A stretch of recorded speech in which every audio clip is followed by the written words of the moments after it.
Hey everybody, it's Eddie from Tokyo. This is your cryptocurrency update from Japan. Happy New Year, everybody.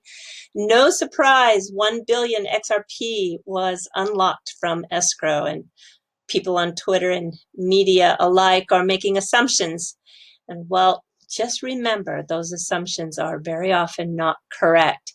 This one has a very interesting memo. You can see the transaction occurred just about 35 seconds into the new year. And the memo states that XRP community don't sell, don't get all smashy, and don't get a giraffe. It's kind of funny. Nick Bogalis on Twitter today reminds us that these memos are no different than graffiti on a wall, and anyone can execute the escrow command, the escrow finish command, anyone at all. And should you want to know a little bit more about this, you can go on to the XRP chat and you can find some previous conversation on memos that have been left in the past. I think it's quite humorous. I know some people don't think that it is so funny, but I just take it with a grain of salt and find that, yeah, it's kind of humorous. So let's go back to looking at this. It happened about 10 hours ago, and when that was released, it was worth just a smidge over 192 million. I want to point out that the escrow that was released prior to this one on the 1st of December was actually returned back into escrow. It was done so in these two transactions that you can see with 500 million each. In Q3, Ripple decided to pause all programmatic sales, basically altogether, and just focus on the sales of a few strategic partners. So what I'm interested in, however, is some of this transfer that came out the day before the escrow was released. It's this 200 million XRP. I just wanted to know what and where did this go, because there were some articles out there covering it, and people just make assumptions on these headlines. You can do the research. You can actually search and do the deep dive. And yes, sometimes these are just rabbit holes you can't get out of, but you can actually see for yourself where it goes. All right. So this 200 million, you can see, went to a wallet that ends in 91M.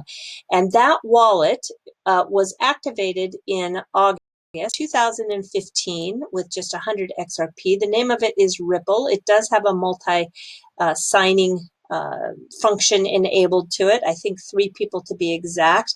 And you can see that this is when the 200 million, down here on the bottom, arrived. And then right after it arrived, there are 3 transactions out of this wallet. So I just wanted to just chase these down a little bit, just for the fun of it, to see, and also to show you how some of this is moving and how to do it, and then where is it going. So the 25 million here was sent to a wallet that ends in DJF. This 700,000 XRP was sent to a wallet that ends in XNZ.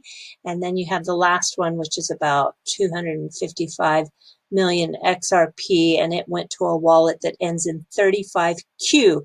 It's also named a funding wallet 1. All right, if we take a look at that first one, you can see that it arrived within seconds, and here it is, the amount. Now this wallet is connected to Bitstamp very often. And we know that Bitstamp is Ripple's first partner. It was one of the first in their incentive program, and also one of the first Ripple gateways. A Ripple gateway is a business that provides an entry point into the Ripple network. So you can read more about this on the Bitstamp website if you are curious. Now, the second transfer that went into this wallet, XNZ, that is here, and it was activated back in May 2014. And you can see the amount of the 700,000 XRP. This is a wallet that sends to a lot of various exchanges: Bitstamp, Pro, Coinbase, Kraken, Binance, for example. And so you just need to know that these exchanges are very much a part of the ecosystem. Now, that third wallet is interesting. It is the one that ends in 35Q. It was activated by co-founder Chris Larson back in February 2013. And the wallet sends a lot out to Coinbase and other funding wallets. Those funding wallets, one of them looks like this, and sometimes it comes in the amounts of 5 million, 10 million, and up to 40 million that I've seen. And it also is connected to Bitstamp. Now, Bitstamp, you can see, you can find their wallet here. They have been supplying inexhaustible liquidity since 2011. Here's my point. They offer enterprise level access to the crypto market. When we look at this, they are offering that access with embracing regulation, and they are also giving their business a yearly audit by one of the Big Four. The Big Four is a nickname for Deloitte, Ernst & Young, KPMG, and PricewaterhouseCoopers.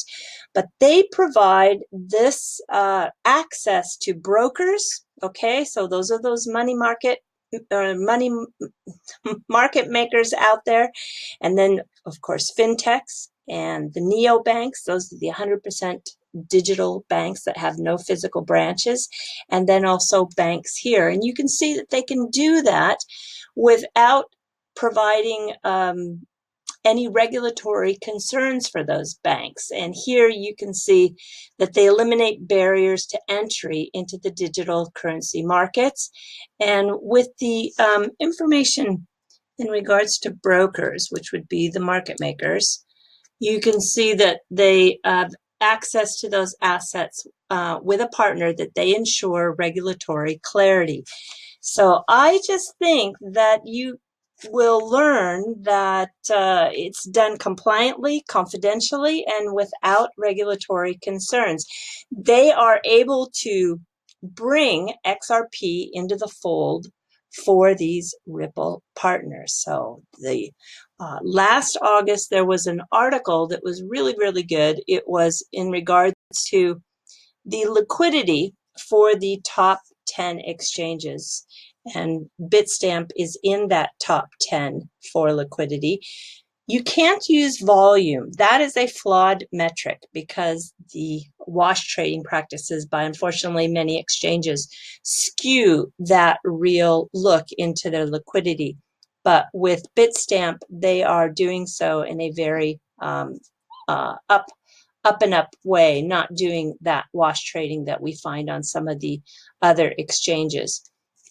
All right, so keeping with liquidity, as of the 31st of December, the liquidity index of XRP smashed previous all-time high for that Mexican corridor, and the exchange Bitso is doing it.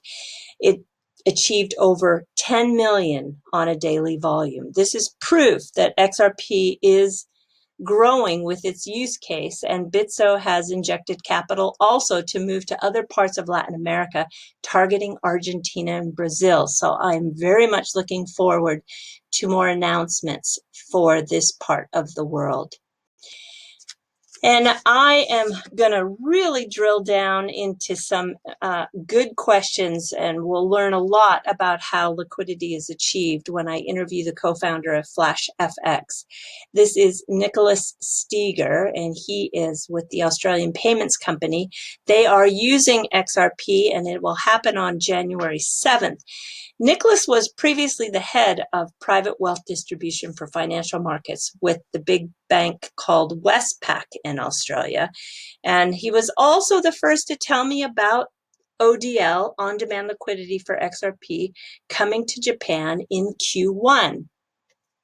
I am so wanting to discuss more about this with him. I don't know how much he'll tell me, but I want to know if SBI is involved, because you can see on the SBI VC Trade Pro site, it's pointing out that they are plugged into the designated market maker by providing a continuous supply of liquidity. And that means XRP. When you hear that word liquidity, that is what it's all about, the on-demand liquidity that provides the needed solution for banks and fintechs to not have to pre-fund into those accounts in corridors, waiting for something to maybe happen.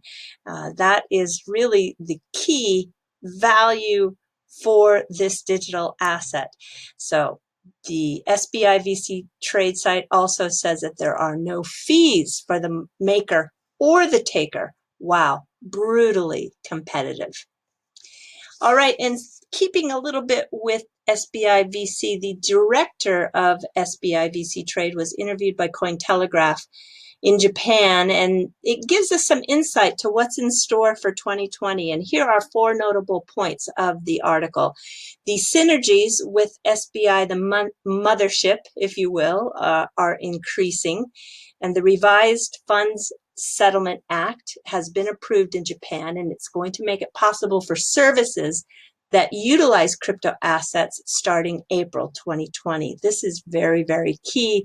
It's very, very exciting because it's going to give the green light for Mr. Kitao to really do some amazing things with XRP. Also, the introduction of digital currency can dramatically update the existing financial system, he says, and that XRP is reliable, it has speed, and it's highly practical, so it has the functions necessary for creating services. I can't wait to see what is going on. As a matter of fact, there was a tweet by Emmy on Twitter.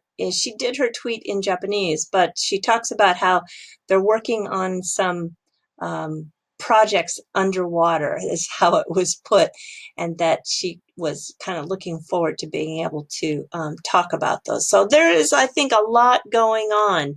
Okay, Cointelegraph also, tell you, does their yearly article on how predictions are from 50 experts that they choose. Now, these 50 experts, you may know some of the names like CZ and Maddie Greenspan and David Chaum, for example, but a lot of these people are really from Asia. And one of them in particular is somebody who you might know or might not know, and that is Seth Lim. Seth and I were able to have a conversation at the XRP meetup in Japan in November when we were in Tokyo. And yeah, he is an interesting guy. He's known as the XRP whale here, and I've been following him for some time. In this Cointelegraph interview, it is now public, so I'm going to tell you that there is something we really need to pay attention to. Of course, he points out that the SBI Ripple partnership has put into practical use for these money transfers. That's great, and everybody is really pleased with that. But for the first time, he talked publicly about his new project, and it is a Ripple blockchain-based coin. It's called Ripple Alpha. The 3-letter code for it is XLA. It's expected to fully launch in early 2020, and it's going to target markets where XRP is not focusing on. So I think as an XRP whale, like many of us, I'm going to just go out on a limb and say that he's probably as disappointed as any of us in regards to pricing. And he said that XLA will not be a hard fork, but it will provide some increased awareness and also have some positive impact on the XRP price. So he's going to target users and usage that are completely different, but he sees that he's going to be able to, or at least he's going to try to have a business model that provides that positive impact on price. So I will for sure be following this. I am most definitely interested in knowing the details, because of course the devil's always in the details. But if I can see that devil eye to eye, I will be able to better communicate to you on what this is all about. But I'm really hoping that it is something that's going to give us some great after effect once he launches. Yeah, it's very exciting actually, but let's just wait and see, and I promise I will keep you up to date. Okay, everybody, we are moving to the fluff. So I went to a big concert last night. This is the venue, and I went with some friends to the 25th annual classical concert, which had the famous conductor Kazuki Yamada, and I enjoyed the music and the singing from the Tokyo Philharmonic Orchestra and Chorus. And this is the Bunkamura Hall in Shibuya. It's just a walk up the hill from that world's busiest pedestrian crosswalk that I think many of you visit when you come to Tokyo. I rang in the new year to Beethoven's Number 9, and I think it's probably one of the best pieces of music uh, ever created for the new year. Let me show you what the stage looked like. I'm going to show you a picture that I took here. It was really, really beautiful, really just stunning. And this is a picture of something I did during the break. It is called Toshikoshi. And what it means, it's the custom of eating soba on New Year's Eve just before the new year is rung in. So if I were to show you here, let me just take you to this picture here. This is a good shot of what that soba looks like.